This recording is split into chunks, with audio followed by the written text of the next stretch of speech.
Hello friends, എല്ലാവർക്കും നമ്മുടെ ചാനലിലോട്ട് സ്വാഗതം. ഇന്ന് ഞാൻ ചാനലിൻ്റെ നെയിം പറയുന്നതിന് മുന്നേ തന്നെ ഒരു ഇൻട്രൊഡക്ഷൻ ഒന്ന് പറഞ്ഞോട്ടെ കേട്ടോ. ഞാൻ കഴിഞ്ഞ ദിവസം നമ്മുടെ ഒരു വീഡിയോയിൽ ഞാൻ പറഞ്ഞിട്ടുണ്ടായിരുന്നു. അതായത് നമ്മുടെ channel Sumi Mufas tasty kitchen എന്നാണ് നമ്മുടെ ചാനലിൻ്റെ നെയിം. അപ്പം അതുമായിട്ട് ബന്ധമുള്ള ഒന്നും ഞാൻ ഇപ്പോൾ ഇടുന്നില്ല. നിലവിൽ ഞാൻ യൂട്യൂബൊക്കെ തുടങ്ങിയ സമയത്താണ് നമ്മുടെ ടേസ്റ്റി പരമായിട്ടുള്ള സംഭവങ്ങളൊക്കെ ഞാൻ പരീക്ഷിച്ചുകൊണ്ടിരുന്നത്. അപ്പോൾ ഇപ്പം നമ്മൾ സീരിയൽ പ്രൊമോയും കോമഡി ഷോർട്സും അങ്ങനെ ലൈവും ഒക്കെ ആയിട്ടാണ് നമ്മൾ പോകുന്നത്. അപ്പോൾ അതുകൊണ്ട് നമ്മുടെ ചാനൽ ഇതുമായിട്ട് മാച്ച് ചെയ്യുന്ന രീതിയിലുള്ളൊരു പേര് ഇടണമെന്നുള്ളൊരു ആഗ്രഹം ഞങ്ങൾക്ക് രണ്ടുപേർക്കും തോന്നിയായിരുന്നു. അങ്ങനെ ഞങ്ങളൊരു പേര് എടുത്ത് ഇന്നിപ്പോൾ ഞങ്ങൾ ആ പേര് അത് നമ്മൾ എഡിറ്റ് ചെയ്ത് അപ്ലോഡ് ചെയ്തിട്ടുണ്ട്. അപ്പോൾ അതിൻ്റെ ഒരു പോസ്റ്റും കാര്യങ്ങളൊക്കെ ഞങ്ങൾ ഇട്ടിട്ടുണ്ട് കേട്ടോ. അപ്പോൾ നമ്മുടെ ചാനലിൻ്റെ പുതിയൊരു പേര് സുമി മുഫാസ് സീൻ ഷോട്ട് എന്നാണ് ഇട്ടേക്കുന്നത് കേട്ടോ. അപ്പോൾ എല്ലാവരും ആ പേരൊക്കെ ഇഷ്ടപ്പെട്ട് കാണും എന്ന് കരുതുന്നു. ആദ്യം ഉണ്ടായിരുന്നതിനേക്കാൾ കൂടുതൽ സപ്പോർട്ടോടുകൂടെ തന്നെ ഇനിയും നിങ്ങളുടെ എല്ലാവരുടെയും സപ്പോർട്ട് വേണമെന്ന് ഞങ്ങൾ ആഗ്രഹിക്കുകയാണ് കേട്ടോ. അത് നമ്മുടെ പ്രൊമോസ് ആയിക്കോട്ടെ, അല്ലെങ്കിൽ നിങ്ങളുടെ ഷോർട്സൊക്കെ ആയിക്കോട്ടെ, അങ്ങനെയൊക്കെയുള്ള കാര്യങ്ങളൊക്കെ നിങ്ങൾ നല്ല രീതിയിൽ സപ്പോർട്ട് ചെയ്യുന്നുണ്ട്. നിങ്ങളുടെ അഭിപ്രായങ്ങളൊക്കെ പറ്റുന്ന പോലെ കുറച്ച് പേരൊക്കെ നമുക്ക് അഭിപ്രായങ്ങളും പറയാറുണ്ട്. അപ്പോൾ ആ ഒരു അഭിപ്രായമൊക്കെ ഞങ്ങൾ ഇനിയും പ്രതീക്ഷിക്കുന്നുണ്ട് കേട്ടോ. അപ്പം നമ്മുടെ ചാനലിൻ്റെ പേര് സുമി മുഫാസ് സീൻ ഷോട്ട്. അപ്പം എല്ലാവർക്കും നമ്മുടെ സുമി മുഫാസ് സീൻ ഷോട്ടിലോട്ട് സ്വാഗതം. അപ്പം നമ്മുടെ സാന്ത്വനം 2-ൻ്റെ നാളെ വരാനിരിക്കുന്ന, അല്ലെങ്കിൽ 1-2 ദിവസത്തിനകത്ത് വരാനിരിക്കുന്ന ആ ഒരു എപ്പിസോഡിൻ്റെ 1-2 കാര്യങ്ങൾ, അതായത് ഇൻട്രോ പോലെ പറയാനാണ് ഞാൻ ഉദ്ദേശിക്കുന്നത്. നമ്മളിപ്പോൾ കുറച്ച് ദിവസമായിട്ട് ഇങ്ങനെ പറഞ്ഞു വരുന്നത് കൂടുതലും നമ്മുടെ ആനന്ദിൻ്റെ ആ ഒരു കള്ളനെ കണ്ടുപിടിക്കലും, അതുപോലെ നമ്മുടെ അനുശ്രീ വീട്ടിൽ വന്നു കഴിഞ്ഞ് കാര്യങ്ങളൊക്കെ സംസാരിക്കുന്നതും അതൊക്കെയാണ് നമ്മൾ കൂടുതലും പറയുന്നത്. അപ്പോൾ അത് ഏകദേശം ഈ എപ്പിസോഡുകളിലായിട്ട് ഇങ്ങനെ വന്ന് പോകുന്നേ ഉള്ളൂ. അതങ്ങോട്ട് കംപ്ലീറ്റ് ചെയ്ത് വന്നിട്ടില്ല. അപ്പം ഏകദേശം അത് ബേസ് ചെയ്തൊക്കെ തന്നെ ഞാൻ പറയാൻ ഉദ്ദേശിക്കുന്നത്. അതായത് നമ്മുടെ അനുമോള് ആ വീട്ടിൽ നിന്ന് വന്നു എങ്കിലും നമ്മുടെ അലോകിന് ഉദ്ദേശിച്ച പോലെയുള്ള കാര്യങ്ങളൊന്നും വന്നില്ല. കാര്യം എന്ന് വെച്ചാൽ അലോകിൻ്റെ ഉദ്ദേശം എന്താണ്? എത്രയും പെട്ടെന്ന് ഈ അനു എൻ്റെ തലേന്ന് ഒഴിഞ്ഞു പോവുകയാണെങ്കിൽ എനിക്ക് ആ അമേരിക്കക്കാരൻ്റെ ഒറ്റ മകളെ കല്യാണം കഴിച്ച് നല്ല രീതിയിൽ കോടീശ്വരനായിട്ട് അങ്ങോട്ട് ജീവിക്കാം എന്നുള്ള ഒരു വിചാരമൊക്കെ ആയിരുന്നു. പക്ഷെ അതൊക്കെ വെള്ളത്തിൽ വരച്ച വര പോലെ അങ്ങ് പോവാണ്. ആനന്ദൻ അതിനൊന്നും വിട്ടുകൊടുത്തില്ല. കാരണം അച്യുതന് അനന്തൻ മകനെ തല്ലിയതിൻ്റെ പേരിൽ അവർ തമ്മിൽ ചെറിയൊരു നീരസം ഉണ്ടായി എന്നുള്ളത് സത്യം തന്നെയാണ്. പക്ഷേ എങ്കിലും അച്യുതൻ തൻ്റെ ചേട്ടനോട്, കാരണം അങ്ങനെ അനന്തനെ ധിക്കരിച്ചുകൊണ്ട് അച്യുതൻ ഇന്ന് വരെ ഒന്നും ചെയ്തിട്ടില്ല. ചില പ്ലാനും പദ്ധതികളൊക്കെ ആസൂത്രണം ചെയ്തിരുന്നാലും അനന്തനെ ധിക്കരിച്ചുകൊണ്ട് അച്യുതൻ ഒരിക്കലും ഒരു കാര്യവും ചെയ്യാറില്ല. അതായത് ഈ ദേവമംഗലത്ത് അനന്തൻ എപ്പോഴും പറയുന്നൊരു കാര്യം ഇതാണ്: ദേവമംഗലത്ത് അച്യുത, നമുക്ക് ഒരേ ഒരാളെ ശത്രുതയുള്ളൂ, ബാലൻ. അവൻ്റെ മക്കളോടോ മരുമക്കളോടോ നമ്മൾ ആ ഒരു വിദ്വേഷവും വിരോധവും കാണിക്കേണ്ട കാര്യമില്ല. നിന്നോട് ഞാൻ ആവർത്തിച്ച് പറയുന്നുണ്ട്. അതുപോലെയാണ് അലോകും നീ പറഞ്ഞു കൊടുക്കുന്ന അനുസരിച്ച് ഓടാനാണ് അവൻ നിൽക്കുന്നത്. അതുകൊണ്ട് ബാലനോടുള്ള ശത്രുത നമ്മൾ മറ്റുള്ളവരോട് കാണിക്കേണ്ട കാര്യമില്ല. അത് നീ മനസ്സിലാക്കണം എന്നുള്ളത് അനന്തൻ എടുത്തെടുത്ത് പറയുന്നു. പക്ഷെ അച്യുതന് ഒരു വാശി. കാരണം തൻ്റെ മകൻ്റെ ഭാര്യയായ നമ്മുടെ അനു അവിടെ പോയല്ലോ. അപ്പോൾ ഇനിയിപ്പോൾ നമ്മൾക്ക് തിരിച്ചൊരു പകരം വീട്ടാനുള്ളത് അവിടെ നിന്ന് മിത്രേനെ എന്തെങ്കിലും കാരണത്താൽ നേരെ കൃഷ്ണമംഗലത്തേക്ക് കൊണ്ടുവരിക. അതിന് അച്യുതൻ എന്ത് കാര്യമാണോ ചെയ്യാൻ പറ്റുന്നത് അത് ചെയ്യാൻ അച്യുതൻ അതിന് വേണ്ടിയിട്ടുള്ള എന്ത് പോം വഴി കണ്ടെത്തുന്നുണ്ടല്ലോ. എന്താണ് അതിന് വേണ്ടി ചെയ്യാൻ പറ്റുന്ന കാര്യം എന്നുള്ളതൊക്കെ ഇങ്ങനെ ആസൂത്രണം ചെയ്തുകൊണ്ടിരിക്കുകയാണ്. അപ്പോൾ അനന്തനുമായിട്ട് അതിനൊരു സമ്മതം വേണമല്ലോ അനന്തൻ്റെ. കാരണം അപ്പോൾ അനന്തം അതിന് അച്യുതൻ്റെ അടുത്ത് മറുപടി പറഞ്ഞത്, എന്തായാലും നീ പറഞ്ഞത് ഞാൻ തള്ളിക്കളയുന്നില്ല, അത് നമുക്കത് ആലോചിച്ച് ചെയ്യാം മിത്രേനെ കൊണ്ടുവരുന്നതിനെ കുറിച്ചും. കാരണം മിത്രേനെ ഇങ്ങ് കൊണ്ടുവരാമെന്ന് വെച്ചാൽ അവർ ഭാര്യയും ഭർത്താവും തമ്മിൽ സ്നേഹത്തോടെയാണ് പോകുന്നത്. പിന്നെ അതിൻ്റെ ഇടയിൽ ചെന്ന് അവരെ ഇങ്ങ് കൊണ്ടുവരേണ്ട. പക്ഷേ ബാലനോടുള്ള ആ ഒരു ദേഷ്യം കാരണം നമുക്ക് മിത്രേനെ കൊണ്ടുവരണം എന്നുള്ള നിലപാടിലാണ് നമ്മുടെ അച്യുതൻ നിൽക്കുന്നത്. അപ്പോൾ അതിന് വേണ്ടുന്ന കാര്യങ്ങളൊക്കെയാണ് ആസൂത്രണം ചെയ്തുകൊണ്ടിരിക്കുന്നത്. ഇതേ സമയത്ത് നമ്മുടെ അനന്തൻ നമ്മുടെ ഉദയഭാനുവിനെ കുരുക്കാനുള്ള പദ്ധതികളൊക്കെ ആസൂത്രണം ചെയ്ത് കുരുക്കിക്കൊണ്ട്, അതിൻ്റെ ഒരു ഇൻട്രോയൊക്കെ ഞാൻ നിങ്ങളുടെ അടുത്ത് കഴിഞ്ഞ എപ്പിസോഡിലൊക്കെ പറഞ്ഞിട്ടുണ്ടായിരുന്നു കേട്ടോ. അപ്പോൾ അതിൻ്റെ ഇടയിൽ കുറച്ച് സീനും കാര്യങ്ങളൊക്കെ ഉണ്ട്. അതായത് നമ്മുടെ ഉദയഭാനു വീണ്ടും വന്ന് ഇതുപോലെ പൈസ അടിച്ചു മാറ്റാനായിട്ട് ശ്രമിക്കുകയും അത് നമ്മുടെ ആനന്ദിൻ്റെ ഫോണിൽ കിട്ടുകയാണ്. ആ ഫോണിൽ കിട്ടുന്ന ആ ഒരു വീഡിയോ ആനന്ദ് ചെയ്യുന്ന എന്തെന്ന് വെച്ചാൽ നേരെ ദേവമംഗലത്ത് വന്നു കഴിയുമ്പോൾ എല്ലാവരും ഫുഡ് കഴിക്കാനും മറ്റുമൊക്കെ ഇരിക്കുകയാണ്. അപ്പോൾ നമ്മുടെ ആകാശിനോട് പറയുന്നുണ്ട്, എടാ നമ്മുടെ ഫോണിൽ നിന്ന് കണക്ട് ചെയ്ത് ടി വിയിലോട്ട് നമുക്കൊരു വീഡിയോ എല്ലാവർക്കും കാണാൻ പാകത്തിന് ടി വിയിൽ കാണാൻ പറ്റുമോ, എൻ്റെ ഫോണിൽ കിടക്കുന്ന ഒരു വീഡിയോ ആണ്. അത് പറ്റുമല്ലോ, നമ്മളന്ന് അച്ഛനോട് തല്ലി പിടിച്ച് അതിനല്ലേ ആ ടി വി മേടിച്ചത്, പറ്റുമേട്ടാന്ന് പറയുന്നുണ്ട്.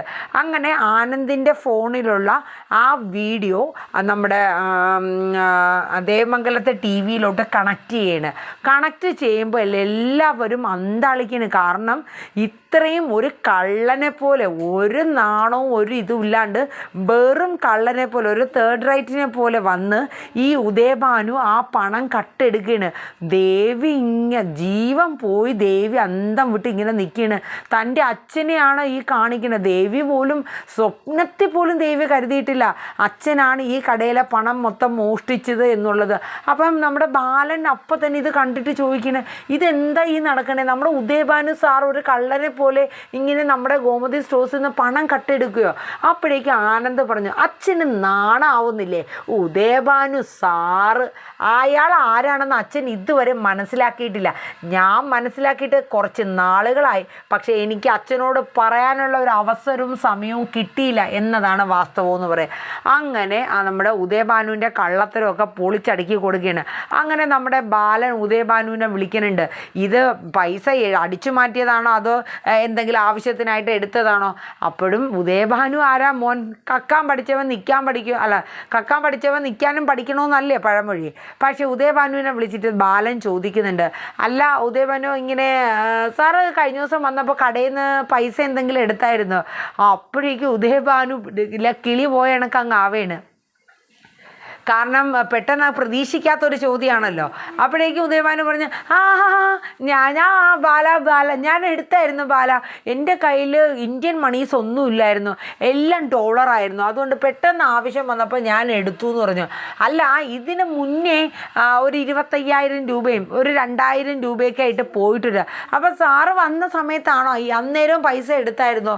അതോടുകൂടി പിന്നെ ഇനി കാരണം എന്തായാലും കള്ളത്തരം പൊക്കി കഴിഞ്ഞു, ഇനിയിപ്പോൾ പറ്റില്ല. അപ്പോഴേക്കും ഉദയഭാനു കിടന്ന് ഉരുളാൻ തുടങ്ങി. അങ്ങനെ നമ്മുടെ ബാല ഉദയഭാനുവിനെ കറക്റ്റായിട്ട് അങ്ങോട്ട് പൊക്കി പിടിക്കുകയാണ്. എന്ന് വെച്ചാൽ വേറൊന്നുമല്ല, നിൻ്റെ കള്ളത്തരമൊന്നും ഇനി എൻ്റെ അടുത്ത് നടക്കില്ല. നീ ഇത്രയും നാളെ എന്നെ, എൻ്റെ കുടുംബത്തെ, എൻ്റെ മോനെ ഉൾപ്പെടെ ഞങ്ങളെ ചീറ്റ് ചെയ്യായിരുന്നു, ഞങ്ങളെ ചതിക്കുകയായിരുന്നു അല്ലേ നീ എന്ന് ചോദിച്ചിട്ട് ബാലൻ അങ്ങോട്ട് നല്ല വർത്താനം അങ്ങോട്ട് പറയാൻ കേട്ടോ. അപ്പോൾ എന്ത് തീരുമാനം ഇനിയിപ്പോൾ ഇതിലെടുക്കും എന്നുള്ളതൊക്കെ നമ്മൾ കഴിഞ്ഞ എപ്പിസോഡിൽ പറഞ്ഞായിരുന്നു. ഉദയഭാനുവിനെ ദേവമംഗലം വീട്ടിലോട്ട് വിളിച്ചു വരുത്തി ഉദയഭാനുവിനെ തോലി പൊളിക്കുന്നുണ്ട്. പക്ഷേ ഇതിൽ നമ്മുടെ ദേവിക്ക് ഒരു കാര്യം ദേവി ചെയ്യേണ്ട കാര്യം തന്നെയായിരുന്നു. തൻ്റെ അച്ഛനും അമ്മയും ഇങ്ങനെയാണ് ചെയ്തത്. കാരണം ഗോമതിയും ബാലനും ആരാണ്, എന്താണ്, അവരുടെ സ്നേഹം എത്രത്തോളം ആണ് എന്നൊക്കെ മനസ്സിലാക്കിയ ദേവിക്ക് ഈ സത്യങ്ങളൊക്കെ അവരോട് തുറന്ന് പറയാമായിരുന്നു. ഒരു പക്ഷെ അങ്ങനെ ഒരു കാര്യം ചെയ്തിരുന്നുവെങ്കിൽ ബാലൻ ദേവിയോട്, ഗോമതിയും ബാലനും ദേവിയോട് ശരിക്കും പുറത്തനെ. കാരണം ദേവി അത്രയ്ക്ക് നല്ലൊരു കുട്ടിയാണ്. പക്ഷേ നമ്മുടെ പാണ്ഡ്യൻ 2-ൽ നമ്മുടെ ദേവിയുടെ ക്യാരക്ടർ ഭയങ്കര ക്രൂവലായിട്ടുള്ള ഒരു ക്യാരക്ടറാണ് കേട്ടോ. പക്ഷേ ഇതിൽ നേർ ഓപ്പോസിറ്റാണ്. ഒരു കുടുംബത്തിൽ നല്ലൊരു നല്ലൊരു മകളെ പോലെ ആ ഒരു സ്നേഹത്തോടെ തന്നെയാണ് ദേവിയെ ഇതിൽ നമുക്ക് കാണിക്കുന്നത്. പിന്നെ കാണിക്കുന്ന ഒരു സീൻ എന്തെന്ന് വെച്ചാൽ നമ്മുടെ അലോകാണ് കേട്ടോ. അലോകിൻ്റെ പ്രശ്നം എന്ന് വെച്ചാൽ അലോക് അപ്പോൾ ആയിട്ട് ഇങ്ങനെ നമ്മുടെ അനുവിനെ വിളിച്ചുകൊണ്ടിരിക്കുകയാണ് കേട്ടോ. കാരണം അലോകിന് അനു ഇല്ലാണ്ട് ഇപ്പം പറ്റില്ല. കാരണം പോയപ്പോൾ ഒരു ദേഷ്യവും ഇതൊക്കെ കാണിച്ചു അങ്ങ് വിട്ടുവെങ്കിലും അലോകിൻ്റെ ഉള്ളിൽ എവിടെയോ ഒരു പ്രണയം നമ്മുടെ അനുവിനോട് തോന്നുന്നു കേട്ടോ. പക്ഷേ ഈ പ്രണയം ലാസ്റ്റ് ചെന്നെത്തുന്ന ഇവരുടെ വിവാഹത്തിലാവണമെന്നൊന്നും ഉറപ്പൊന്നുമില്ല കേട്ടോ. എങ്കിലും ഒരു ചാൻസ്, ഒരു സ്കോപ്പിന് സാധ്യതയുണ്ട്. അപ്പോൾ അലോക് അനുവിനെ എപ്പോഴും വിളിക്കുകയും അല്ലെങ്കിൽ പോയി കാണാനൊക്കെ ശ്രമിക്കുകയും അങ്ങനെയുള്ള പല കേസുകളൊക്കെ ഇതിൽ വരുന്നുണ്ട്. അപ്പോൾ അനു യാതൊരു കാരണവശാലും അനുവിന് ഇതിനോട് താല്പര്യമില്ല.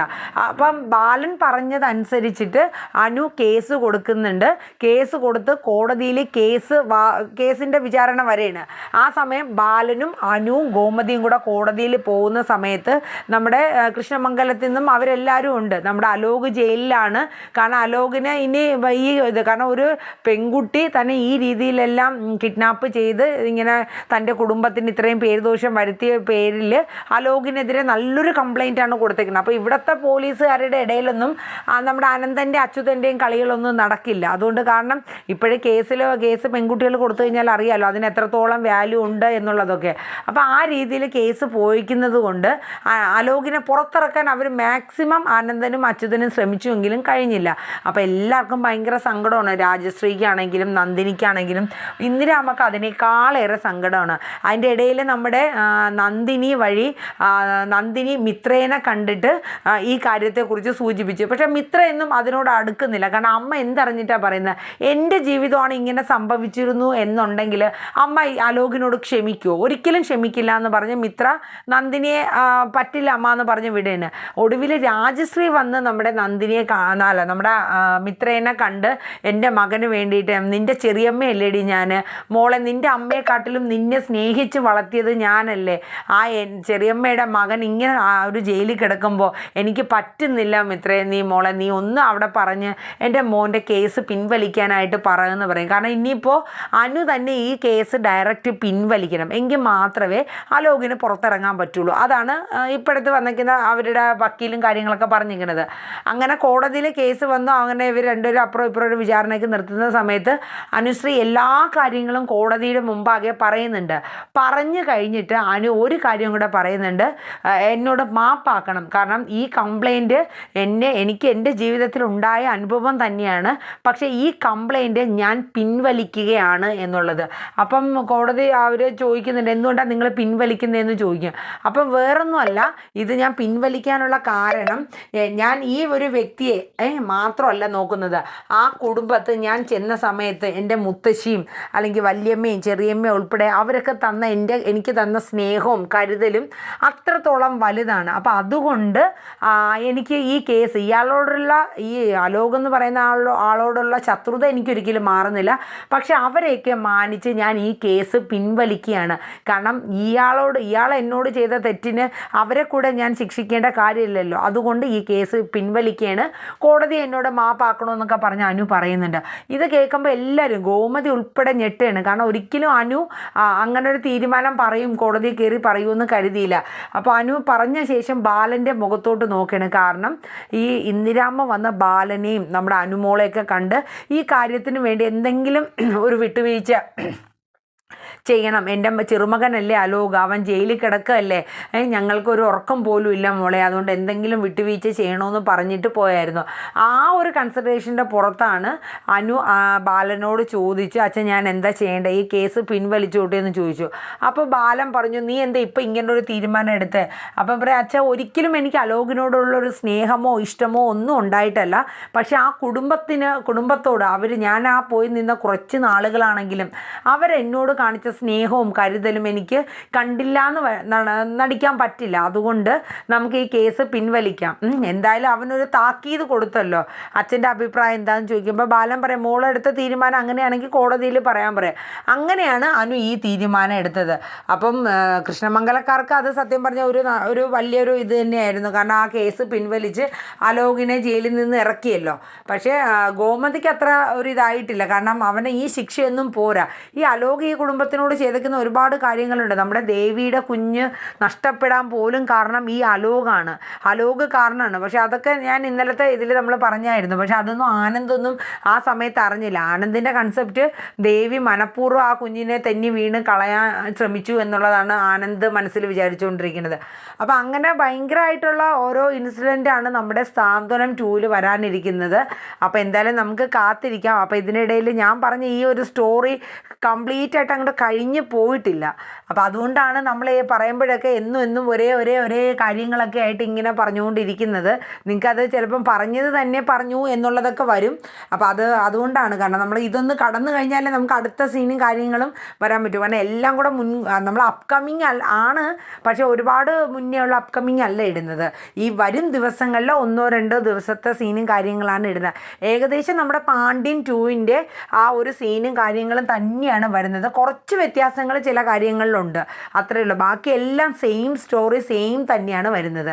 അപ്പോൾ നമ്മുടെ വീഡിയോസൊക്കെ നിങ്ങൾ സ്കിപ്പ് അടിക്കാണ്ടൊന്ന് കേൾക്കാനായിട്ട് ശ്രമിക്കണം. അതോടൊപ്പം നമ്മുടെ ചാനൽ ആദ്യമായിട്ടാണ് കാണുന്നതെങ്കിൽ ഒന്ന് സബ്സ്ക്രൈബ് ചെയ്തുകൂടെ വെച്ചോളൂ.